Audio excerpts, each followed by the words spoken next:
এখানে তো দাদা ভেবেছিলাম কি বিদেশ থেকে কিছু মানুষ আসবে, শুনেছিলাম কি বাচ্চা সালমান আসবে, তাই তো আমি এসেছিলাম।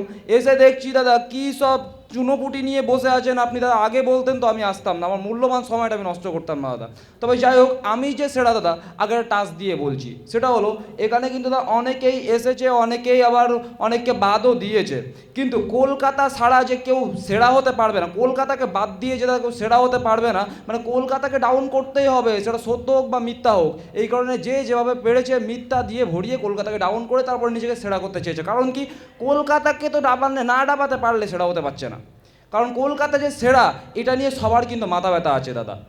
এবার বলছিলাম কি দাদা, আমাদের কলকাতাকে কেউ বলে সিটি অফ ব্রিডেজ, আবার কেউ বলে সিটি অফ কালচার, আবার কেউ বলে সিটি অফ সারপ্রাইজেস। তবে আমি কি বলি জানুন দাদা, আমি বলি কলকাতা হলো সিটি অফ ফ্যাশন।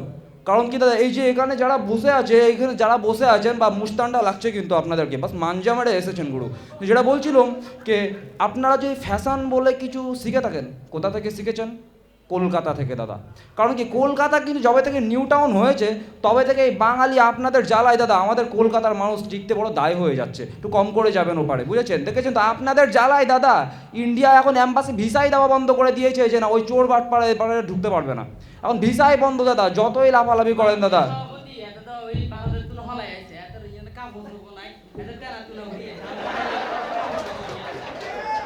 দাদা ও কথায় আসছি, কেন গায়ে কাপড় নাই দুঃখের কথা বলবো।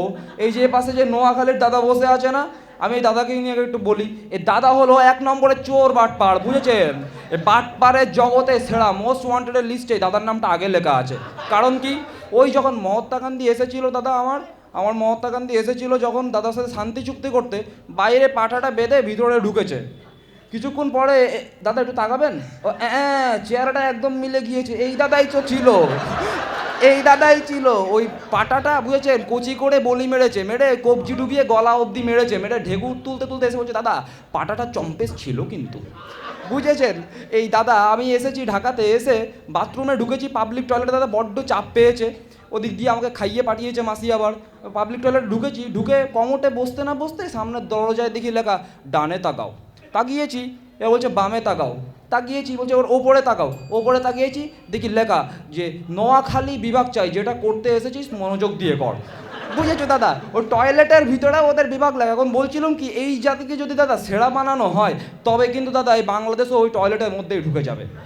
এরপরে বলছিলাম দাদা, এই যে আমার পাশে যে সিলেটি দাদা বসে আছে, এই দাদা খালি শুধু কথায় কথায় কি বলে, আমরা লন্ডনে গিয়েছিলাম, আমরা ওখানে গিয়েছিলাম, আমরা ওখানে থাকি। দাদার কথা সবাই বিশ্বাস করে দাদা, আমি করবো না। কারণ কি, ওই কলকাতায় আদমগাড়ি টানে, শুনেছেন কখনো? একবার গিয়েছি, গিয়ে বলছি দাদা নাম কি? বলছে আমার নাম সোলে মোল্লা। ওই ঠিক আছে, বাবা মা কোথায় থাকে বলুন তো? ও আমাকে কি বলছে জানেন? আমার বাপ সিলেটে থাকোই। আমি বুঝেছি সিলেটে থাকোই। বলছে হ্যাঁ দাদা আমার বাবা আমি তখনই বুঝে গিয়েছি ওরা যে লন্ডনে যে কী যে করে দাদা, ওই যে বাথরুম পরিষ্কার করে, রাস্তা সাফাই করে, এই কারণেই তো ওই ইন্ডিয়াতে যেয়ে আদমগাড়ি টানে, বুঝেছেন তো? এদেরকে যদি দাদা আপনারা সেরা বানান তো বাংলাদেশও আদমগাড়ি টানতে শুরু করবে, আর উন্নতি করতে পারবেন না এদেশে, বুঝেছেন? আর ওই যে আছে আমার যে ময়মনসিংহের দাদা, দাদা বড্ড মাঞ্জামড়ে এসেছেন, চেহারা আর কত লুকোবেন, চেহারা আর কত লুকোবেন দাদা? আপনার ওই বেগুন, আপনার বেগুনে দেখেছেন দাদা চুলকোতে চুলকোতে নিজের জামায় ছিঁড়ে ফেলেছে, বুঝেছেন? দাদা একটু কম করে চুলকোন। আরজিকর হসপিটালে, আমাদের কলকাতায় আরজিকর হসপিটালে এই রুগীর সিরিয়াল লেগে থাকে না, সভাপতি অনেক দূর থেকে এসেছি, একটু সময় তো দেবেন। বলছি ওই ওই যে আরজিকর হসপিটালে যে লম্বা সিরিয়াল লেগে থাকে না দাদা, ওখানে দাদা 100%-এর ভিতরে বাংলাদেশ থেকে যারা গিয়েছে 100%-এর ভিতরে 85% সবাই চুলকানির রোগ নিয়ে গিয়েছে দাদা, বুঝেছেন? ওই দাদাকে যদি দেন তবে বাংলাদেশ চুলকায় তো চুলকাতেই মরে যাবে দাদা। আর পরের 25 সাল দেখতে হবে না, 24 সালে চুলকোতে মরে যাবে। এবার আসে আমার যে চট্টগ্রামের দাদা আছে না, আমি যখন বাংলাদেশে এসেছি, আমি এসে একটা ধুতি পরে এসেছি, ছকোচ মারা ধুতি পরে এসেছি, আর ওই দাদা আর একটা ধুতি এনেছিলাম। দাদা আমার সাথে দেখা হয়েছে, এসে এই মার্কাজুল হেদায় রাতে শুয়েছি, সকালে উঠে দেখি ও মা আমার সাথে ধুতিটা গায়েব হয়ে গিয়েছে। কোথায় গিয়েছে? দাদা চুরি করে নিয়ে গিয়েছে অরবিন্দু ধুতি, কেটে দুটো জামা বানাবো। তখন আমি কম্বলটা উঁচিয়ে দেখলাম পরনেরটা আছে না, ওটাও গেছে, বুঝেছেন? আর এই যে ফেনীর দাদা, দাদাকে নিয়ে কিছু বলবো না, দেখেছেন ওই যে দাদা ভুড়ি বানিয়ে এসেছে, লোকের মাল চুরি করে খেতে খেতে দাদার ভুড়ি বেঁধে গেছে। দাদা একটু কম করে চুরি করে খাবেন, বুঝেছেন তো? এবার দাদা বলছিলাম আমার দেশের কথা। গেল রাতে যে মাসির বাড়ি উঠেছিলাম, ওই মাসি আমাকে বলছে এই না প্লা কি মাসি বলছে পুরান ঢাকা দাদার সাথে কথা হয়েছে যে হ্যাঁ হয়েছে তো বলছে কি বলছে বলতো মাসি দাদার সাথে আর কিছু বলবো না কেন ওই দাদারা খায় বাকরখানি জন্ম দেয় ডজনখানি বুঝেছেন ওই দাদাটার অবস্থা হলো ওই দাদারা করে কি ওই ক্লাস 6 বাদ দেওয়ার পরে মাকে বলে ও মা আমাকে পড়াশুনো করিয়ে কি মহাভারত অশুদ্ধ করবে নাকি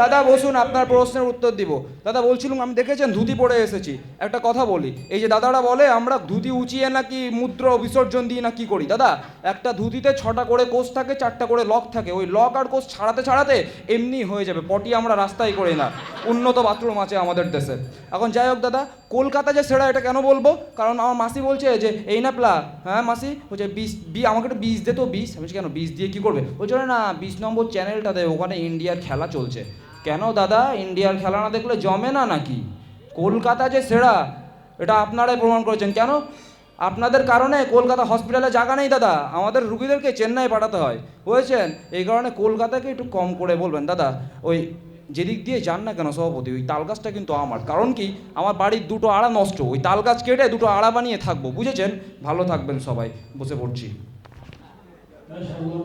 অনেক সুন্দরভাবে চেষ্টা করেছেন আমাদের দাদা হামজা